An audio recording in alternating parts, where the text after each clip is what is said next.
Senhoras e senhores, sejam bem-vindos a mais um vídeo deste humilde canal Guibeira aqui, e hoje eu quero conversar com vocês um pouquinho sobre o Austin Reaves. Basicamente por dois motivos. Um, esse branquelo do Arkansas, o Kobe Caipira, não era para ser tão bom quanto ele está sendo. E dois, porque eu vi uma discussão recentemente se o Austin Reaves já é o melhor jogador não draftado da história da NBA, e a resposta para essa pergunta já é um não. Mas de qualquer forma é muito interessante como que ele acabou levando a sua carreira, como que ele tomou algumas atitudes que levaram ele até o ponto que ele está, e como tudo na NBA funciona de uma forma maluca, e agora o Austin Reaves discutivelmente é um dos melhores guards da Conferência Oeste. Se você ficar por aqui e gostar do conteúdo, lembre-se no final do vídeo, não precisa ser agora, de se inscrever, ativar o sininho e deixar o like, que vai estar ajudando demais esse canal. Se quiser ajudar mais diretamente, segundo o link na descrição, loja Trash Talk, camisetas oversized, exclusivas e limitadas, de qualidade premium, do seu canal favorito de basquete, cupom NBA20 para 20% de desconto no site. Aproveite esse mês de dezembro para presentear aquela pessoa que você ama, que também é apaixonada por NBA, assim como você. Agora, sem mais enrolação, bora começar o vídeo. Seguinte, o caminho do Austin Reaves até a NBA foi bem interessante, porque ele foi um cara não draftado, que escolheu ser um não draftado, meio que por uma garantia do agente dele, que deu ali aquela bandeira verde pra ele falar assim, olha, não me escolham Detroit Pistons na 42ª escolha do draft,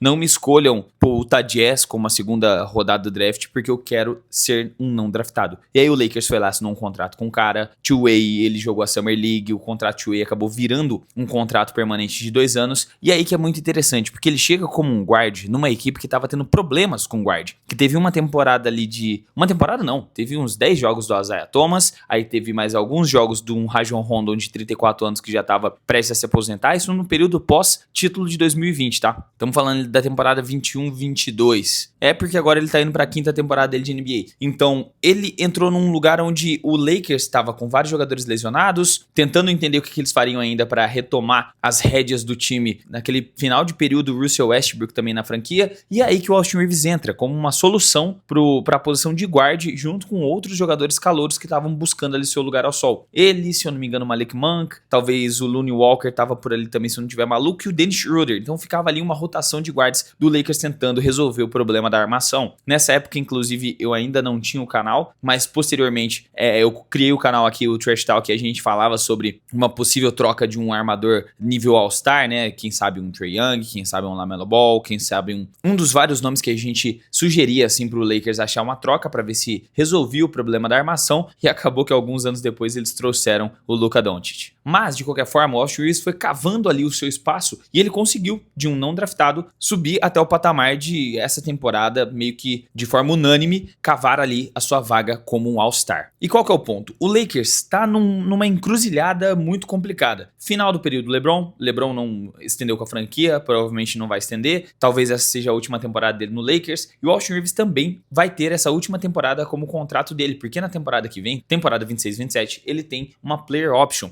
e toda a discussão durante essa off-season foi a respeito do seu contrato, se ele ia estender com o Lakers, se o Lakers ia oferecer 35 milhões de dólares para ele, e o Lakers estava segurando, e o agente do Austin Reaves avisou, essa temporada vocês vão ver do que o meu cliente ele é realmente capaz, e o cara tá fazendo 28,5 pontos por partida, algo incrível, realmente. E aí que tá, o Lakers vai precisar resolver o problema do LeBron, tá tentando buscar ali uma outra solução para quando o LeBron foi embora, nesse período, Luka Doncic, depois de solucionar como uma terceira peça, um terceiro jogador que eles ainda não têm no elenco, mas já dá pra ver que a segunda peça que eles precisavam já tá ali dentro, que é o Austin Reaves, cara. Já que em toda a carreira do Luka Doncic, ele sempre operou muito bem com um guard número 2 ao lado dele, sabe? No começo da carreira dele lá era ele e o Jalen Brunson. O Jalen Brunson, inclusive, muita gente acabou passando batido o quão bom ele era, até mesmo eu, mas depois que ele chegou no Knicks, a gente consegue reconhecer a grandeza dele como armador, como um pontuador na liga. Aí depois do Jalen Brunson veio o período Kyrie Irving, na qual eles chegaram até uma final de NBA. E agora quando ele chegou no Lakers, melhor do que a dupla LeBron e Luka é a dupla Austin Reaves e Luka. Quase toda noite os caras combinam para mais de 50, mais de 60 pontos. E isso tá funcionando muito bem nessa temporada regular do Lakers. Quando chegarmos nos playoffs, vai precisar do LeBron, vai precisar de profundidade, vai precisar de mais defesa também. O Austin Reaves não é um terrível defensor, mas ele é um cara que não tem por característica ser um exímio defensor. Então eu sinto que esse time do Lakers é bom o suficiente para ser excelente numa temporada regular, mas ainda vai precisar de algo mais quando chegar nos playoffs, principalmente após a saída do LeBron. E aí que tá, o Lakers vai ter que entregar um caminhão de dinheiro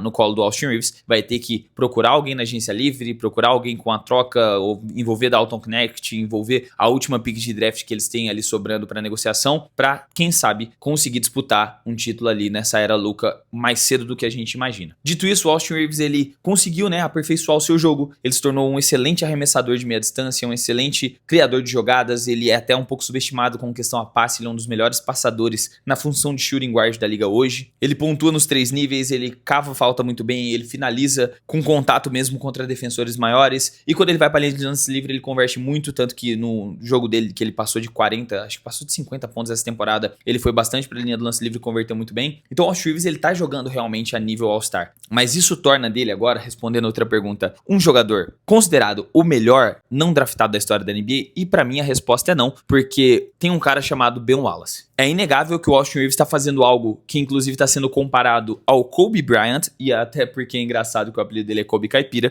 Ele começou sua carreira ali com 7,3 pontos, aí subiu para 13, aí subiu para 16, aí subiu para 20 e agora tá com 28,1. E se a gente comparar com o Kobe Bryant, ele teve um caminho parecido nas 5 primeiras temporadas. Foi 7,6, que subiu para 15, que subiu para 20, que subiu para 22, que subiu depois para 28,5. Assim, não é justo a gente comparar o Austin Reeves com o Kobe, porque o Kobe era muito melhor defensor do que o Austin Reeves. O Austin Reeves eu acho que ele é um melhor passador do que o Kobe. E o Kobe também pontuava esse volume numa era muito mais lenta de basquetebol. O começo dos anos 2000, onde cada posse era explorada quase que o relógio inteiro. Era normal a gente ver partidas terminando tipo 80 e poucos a 80 e poucos, 90 a 80 e poucos. Tinha até partida que terminava 70 e poucos a 80. E se você jogasse contra o Detroit Pistons de Ben Wallace, ele terminaria provavelmente com 60 pontos ali numa partida, sabe? Fazendo 15 pontos por quarto. Então o Kobe ele era muito mais fora da curva para a época dele. E nessa temporada a gente já teve mais de 70 jogos passando de 140 pontos, o que é um recorde histórico para um começo de temporada, sendo que antes disso acho que a temporada teve mais jogos com 140 pontos, foi 30 e poucos jogos em uma temporada inteira, e não em um começo de temporada. Então é incrível. Mesmo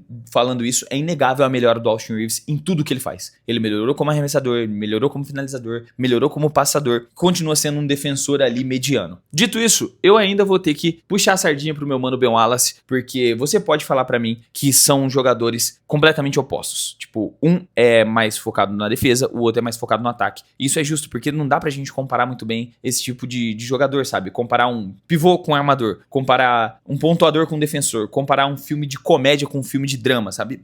Não faz sentido. Mas ainda assim, se a gente olhar a carreira dos dois jogadores, vai ter muita gente que vai puxar a sardinha e falar, não, mas o Austin Reeves, ele é excelente pontuando. E você realmente tem o seu ponto de vista de ser um cara que valoriza a era da pontuação na NBA. E provavelmente você é um fã do Lakers. Então o fato dele jogar no Lakers e ser muito bom pontuador acaba brilhando muito os olhos de muita gente pra aderir a essa sentença que ele é o melhor não draftado da história. Mas se você olhar o Ben Wallace, cara, ele foi líder de rebote 2 vezes da NBA, pegando 15,4 rebotes. Ele sendo um pivô de 2,5 metros, que já é uma altura baixa pra ala pivô, imagina pra pivô, na era onde tínhamos os pivôs mais dominantes também da NBA. Ele teve 7 temporadas com 2 tocos pelo menos por partida, liderou a NBA uma vez com 3,5 tocos e 3 temporadas com mais de 3 tocos por partida.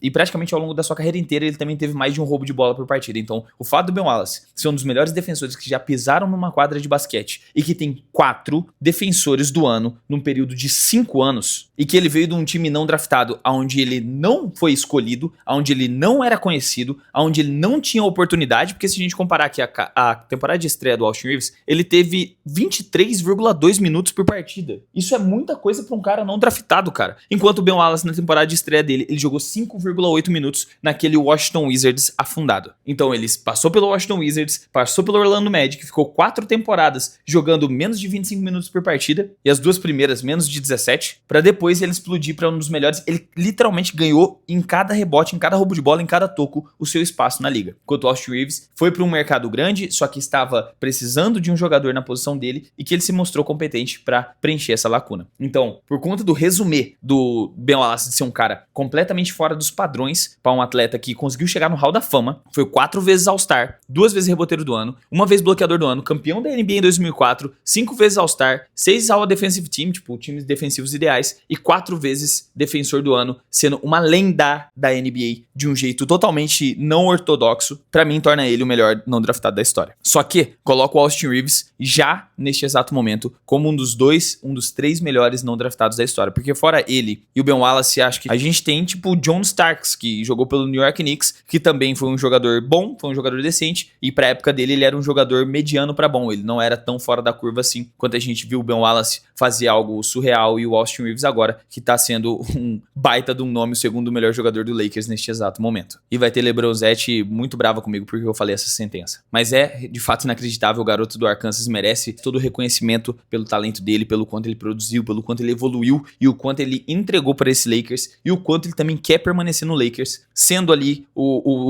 Robin do Luka Doncic, sendo a segunda opção, por mais que ele possa ter, tipo, vários times interessados nos seus serviços, vários times que têm espaço na folha salarial para entregar um caminhão de dinheiro para ele, times que já passaram por ele na primeira chance que tiveram que o Lakers conseguiu estender, eu acho que não vão deixar tão fácil pro Lakers reassinar com ele na hora que ele recusar a sua player option na temporada que vem. Mas lembrando que essa aqui é apenas a minha opinião, de fato eu não acredito que ele vai sair do Lakers, eu acho que o Lakers vai continuar com o projeto de duo Austin Reeves, Luka Doncic, que tá dando bom, tá sendo produtivo e eles vão ter 50 milhões a mais no cap com a saída do LeBron para assinar um contrato ali de pelo menos 40 milhões pro Austin Reeves e ainda sobrar 25 milhões para eles se reforçarem na off-season, com uma off-season que tá sendo carregada para vários jogadores talentosos, né, que vão entrar de agente livre. Então realmente é bem interessante e bem inspirador o caminho do Austin Reeves na NBA. E aqui eu queria lembrar vocês que o meu canal Guibeira vai sair um vídeo sobre o Austin Reeves até sábado, então vai lá, se inscreve. E também saiu um vídeo muito bacana, que é esse que tá aqui ao lado, que é o vídeo sobre todos os brasileiros que já jogaram na NBA. Eu vou deixar como recomendação aqui no final desse vídeo. Tá sendo conteúdos com pouca frequência, mas com muita qualidade lá no meu outro canal. Se vocês puderem dar aquela moral, vai ajudar demais. Se você ficou até aqui, se inscreva, ativa o sininho, deixa o like, vai estar me ajudando demais. E se quiser ajudar mais diretamente, loja Trash Talk também. Temos aqui as camisetas oversized mais exclusivas com estampas da NBA do Brasil. Agora sim, eu vou ficando por aqui. Muito obrigado pela sua audiência. Um forte abraço, até o próximo vídeo e falou!